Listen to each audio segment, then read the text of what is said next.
दोस्तों, स्वागत है आपका मेरे YouTube चैनल पर। मैं आज आपके लिए फिर से आई हूँ एनवायरमेंटल एंड इकोलॉजी के कुछ क्वेश्चंस जो आपके एग्जाम के लिए इंपॉर्टेंट हो सकते हैं, भाई आपके लोअर पीसीएस में या आपके सब्जेक्ट आपका मेन सब्जेक्ट होता है। तो चलिए शुरू करते हैं। पहला क्वेश्चन है, निम्नलिखित में से किस सम्मेलन के परिणाम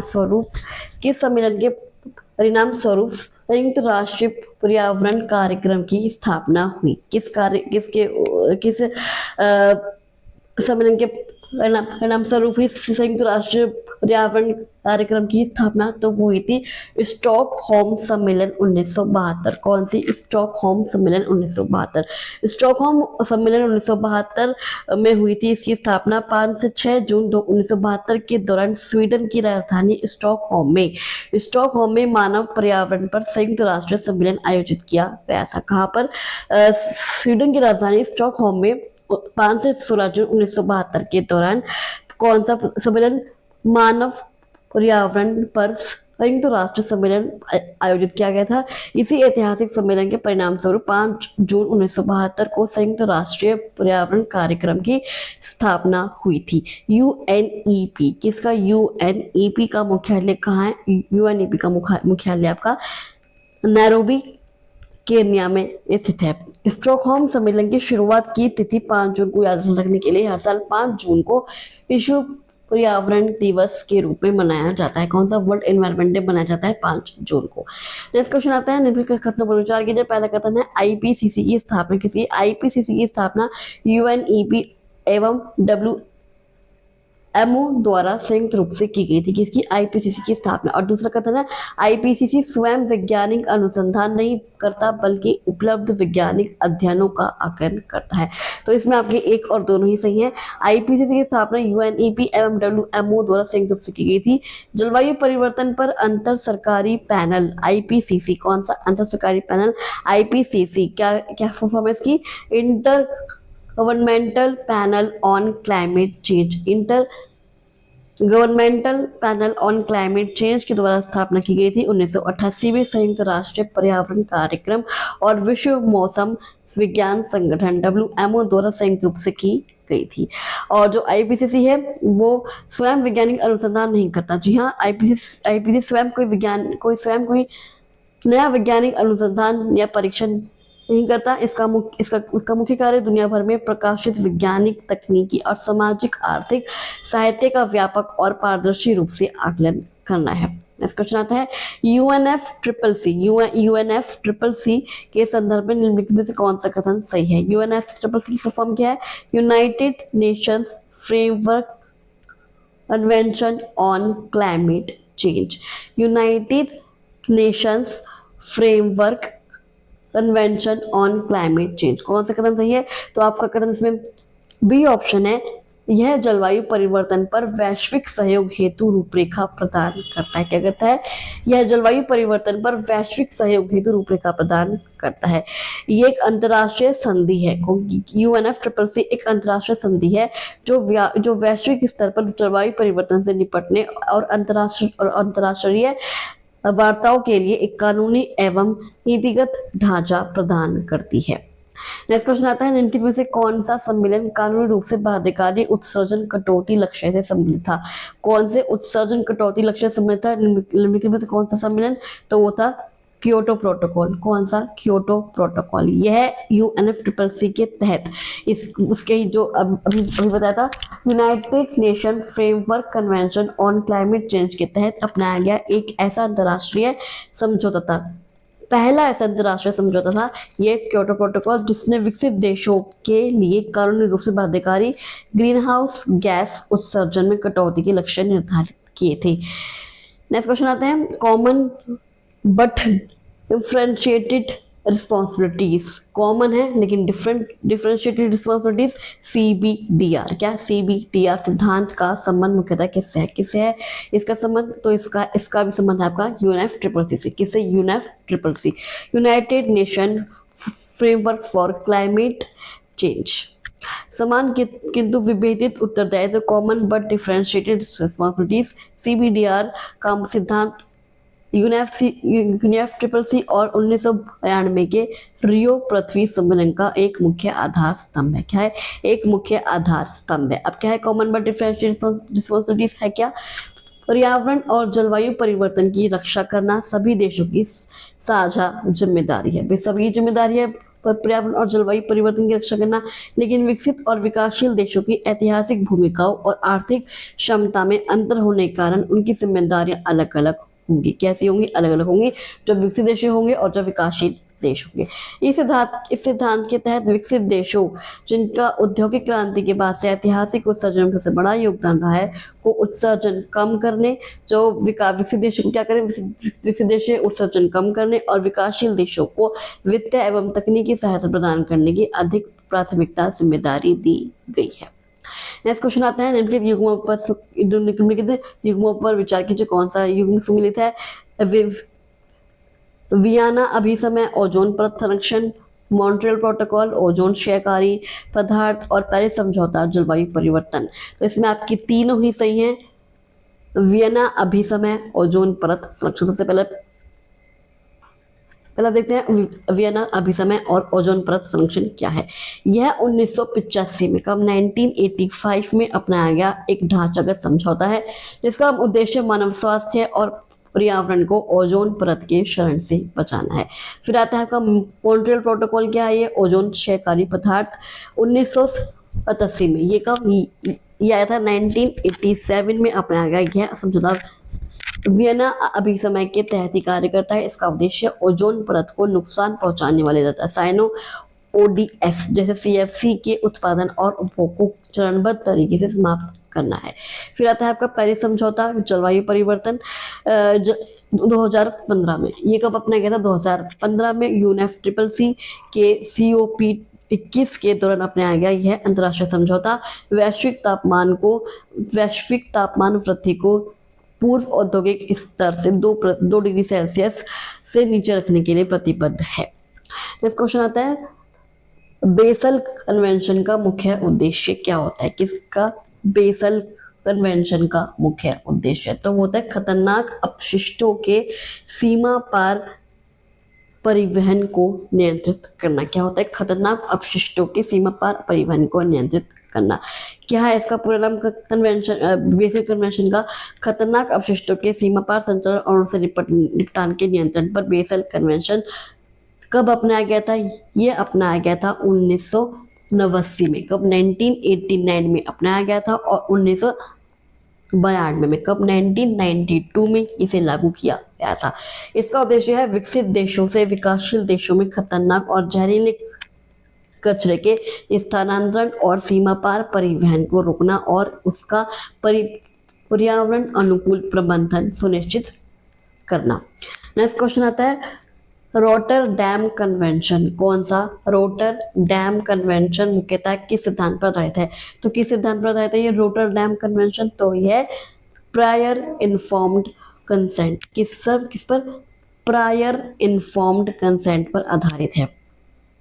1998 में अपनाया गया था। कब अपनाया गया था ये? 1998 में अपनाया गया था और 2004 में लागू हुआ था। कब हुआ था? 2004 में लागू हुआ था। क्या सिद्धांत है इसका? इसका सिद्धांत है PIC, प्रायर इन्फॉर्म्ड कंसेंट, पूर्व सूचित सहमति। यह कन्वेंशन पूर्व सूचित सहमति की प्रक्रिया पर आधारित है। क्या है इसका उद्देश्य? इसके तहत जब कोई देश कुछ अत्यंत खतरनाक रसायनों का निर्माण करता है तो आयात करने वाले देश को उस रसायन के खतरों की पूरी जानकारी पहले ही देनी होती है। आयात करने वाले देश की पूर्व सहमति मिलने के बाद ही उसका व्यापार या निर्यात किया जा सकता है। यह आपका रोटरडैम कन्वेंशन कि अगर आपको किसी देश को कुछ बेचना है तो आपको उसकी जानकारी पहले ही देनी होगी। नेक्स्ट क्वेश्चन आता है, स्टॉकहोम कन्वेंशन का संबंध किससे है? किसका? स्टॉकहोम कन्वेंशन का संबंध वो है परसिस्टेंट ऑर्गेनिक पोल्यूटेंट्स। किससे है? परसिस्टेंट ऑर्गेनिक पोल्यूटेंट्स, POP से। आपके POP है क्या? 2001 में ये स्टॉकहोम आया था। कब आया था? 2001 में ये स्टॉकहोम कन्वेंशन आया था और 2004 में प्रभावी हुआ था। किससे? 2004 में प्रभावी हुआ था। क्या है इसका मुख्य उद्देश्य? मानव स्वास्थ्य और पर्यावरण को स्थायी जैविक प्रदूषणों से बचाना। क्या है? मानव स्वास्थ्य और पर्यावरण को स्थायी जैविक प्रदूषकों से बचाना। क्या है इसकी विशेषता?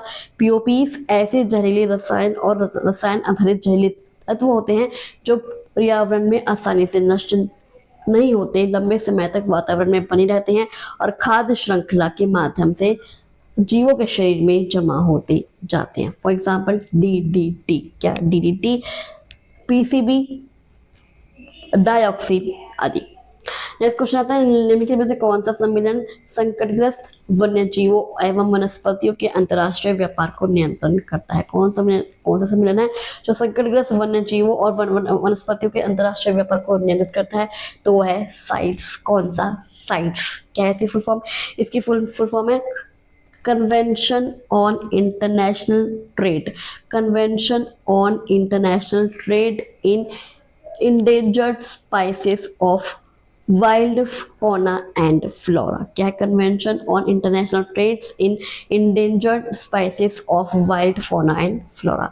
इसे वॉशिंगटन कन्वेंशन के रूप में भी जाना जाता है। किसके रूप में? वॉशिंगटन कन्वेंशन के रूप में भी जाना जाता है। यह एक अंतर्राष्ट्रीय समझौता है जिसका उद्देश्य यह सुनिश्चित करना है कि वन्य जीवों और वनस्पतियों के नमूनों के अंतर्राष्ट्रीय व्यापार से उनके अस्तित्व को कोई खतरा न हो। यह संकटग्रस्त प्रजातियों के व्यापार को विनियमित और नियंत्रित करता है। नेक्स्ट क्वेश्चन आता है CMS, convention on migratory. Convention on migratory spices को किस नाम से जाना जाता है? CMS को किस नाम से जाना जाता है? तो वो जाना जाता है बॉन कन्वेंशन। किसे? बॉन कन्वेंशन। इसे बॉन कन्वेंशन के नाम से भी जाना जाता है क्योंकि इस पर 1979 में, कब? 1979 में बॉन में हस्ताक्षर किए गई थी। कब हस्ताक्षर किए गए थे? इसे 1979 में बॉन पर, जो पश्चिम जर्मनी है वहां पर हस्ताक्षर किए गए थे, इसलिए इसे बॉन कन्वेंशन के नाम से भी जाना जाता है। यह कब लागू हुआ? 1983 में। कब? 1983 में लागू हुआ था, 1983 में। क्या है इसका उद्देश्य? इसका उद्देश्य थल, जल और नभ, कहाँ पर? जमीन में, पानी में और आकाश में प्रवास करने वाले वन्य जीवों, उनके आवासों और उनके प्रवास मार्गों का वैश्विक स्तर पर संरक्षण करना है बॉन कन्वेंशन का उद्देश्य। नेक्स्ट क्वेश्चन आता है convention on biological diversity, CBD। Convention on biological diversity का एक प्रमुख उद्देश्य क्या है? क्या है एक प्रमुख उद्देश्य? तो वह जैव विविधता का संरक्षण एवं उसका सतत उपयोग है। बायोडाइवर्सिटी का संरक्षण और उसका सतत उपयोग। 1992 के रियो पृथ्वी सम्मेलन, 1992 हुआ था, 1992 में हुआ था रियो पृथ्वी सम्मेलन, अर्थ समिट में इस कानूनी रूप से बाध्यकारी संधि को हस्ताक्षरित किया गया था। इसके 3 मुख्य उद्देश्य हैं: जैविक विविधता का संरक्षण करना, इसके घटकों का सतत उपयोग करना और आनुवांशिक संसाधनों के उपयोग में होने वाले लाभों का निष्पक्ष और न्यायसंगत साझाकरण। नेक्स्ट क्वेश्चन आता है, निम्नलिखित में से कौन सा संगठन संयुक्त राष्ट्र की विशेषीकृत एजेंसी है? कौन सा संगठन है जो संयुक्त राष्ट्र की एक स्पेशलाइज्ड एजेंसी है? तो वह है WMO। कौन सा? WMO, world weather organisation. कौन सा? World weather organisation, WMO। WMO, world meteorological organisation, यह संयुक्त राष्ट्र की एक विशेषीकृत एजेंसी है। इसकी स्थापना हुई थी आपकी 1950 में। कब? 1950 में इसकी स्थापना हुई थी WMO की, और 1951 में यह संयुक्त राष्ट्र की विशेषीकृत एजेंसी बनी। इसका जो मुख्यालय है वो कहाँ है? वो आपका जिनेवा, स्विट्जरलैंड में है। नेक्स्ट क्वेश्चन आता है, इनमें से कौन सा सम्मेलन जलवायु परिवर्तन से संबंधित नहीं है? Kyoto protocol, Paris agreement, Ramsar convention या UNFCCC। तो रामसर कन्वेंशन आपका जलवायु परिवर्तन से संबंधित नहीं है। रामसर सम्मेलन है क्या? रामसर सम्मेलन 1971 में हुआ था। कब हुआ था? 1971 में। यह आर्द्र भूमियों के जो वेटलैंड्स होती है उनके संरक्षण और उनके सतत उपयोग से संबंधित एक अंतर्राष्ट्रीय संधि है। इसका मुख्य फोकस जल निकायों और वहां पाए जाने वाले पारिस्थितिकी तंत्र की सुरक्षा करना है, ना कि प्रत्यक्ष रूप से जलवायु परिवर्तन वार्ताओं पर कार्य करना। इसका जो उद्देश्य है, तो उसका जो फोकस है वो जल निकायों और वहां पाए जाने वाले पारिस्थितिकी तंत्र की सुरक्षा करना है। नेक्स्ट क्वेश्चन आता है, निम्नलिखित में से कौन सा युग्म सही सम्मिलित है? UNEP, नैरोबी, सीबीडी सचिवालय नैरोबी, आईपीसीसी मुख्यालय पेरिस या यूएनएफसीसीसी सचिवालय जिनेवा। तो आपका इसमें ऑप्शन ए सही है, यूएनईपी नैरोबी। कौन सा? UNEP Nairobi. इसका मुख्यालय कहाँ है? इसका मुख्यालय यूएनईपी का नैरोबी केन्या में स्थित है। स्थित है। जो यूएनईपी और के सहयोगी संस्थाएं हैं वो कौन कौन सी हैं? जो यूएनईपी संयुक्त राष्ट्रीय पर्यावरण कार्यक्रम, इसकी जो आपको वो सबसे पहले क्वेश्चन में यही था। इसकी स्थापना हुई थी आपके 5 जून 1972 को स्टॉकहोम सम्मेलन के परिणाम स्वरूप हुई थी। इसका मुख्यालय नैरोबी केन्या में स्थित है। यह संयुक्त राष्ट्र की कोई विशेषकृत एजेंसी नहीं है, बल्कि संयुक्त राष्ट्र महासभा का एक सहायक प्रोग्राम है, एक सहायक कार्यक्रम है। इसी के स्थापना के दिन 5 जून को एक प्रतिवर्ष विश्व पर्यावरण दिवस मनाया जाता है। तो चलिए अभी के लिए बस इतना ही। मैं आपसे मिलती हूँ अगली वीडियो में। आई होप आपको ये वीडियो अच्छी लगी हुई। अगर आपको वीडियो अच्छी लगी तो आप इस वीडियो को लाइक कर सकते हैं, शेयर कर सकते हैं और इस चैनल को सब्सक्राइब करके जरूर जाएगा। और आपको वीडियो कैसे लगी मुझे कमेंट बॉक्स में कमेंट करके जरूर बताइएगा। चलिए मैं आपसे मिलती हूँ अगली वीडियो में, तब तक के लिए थैंक यू सो मच।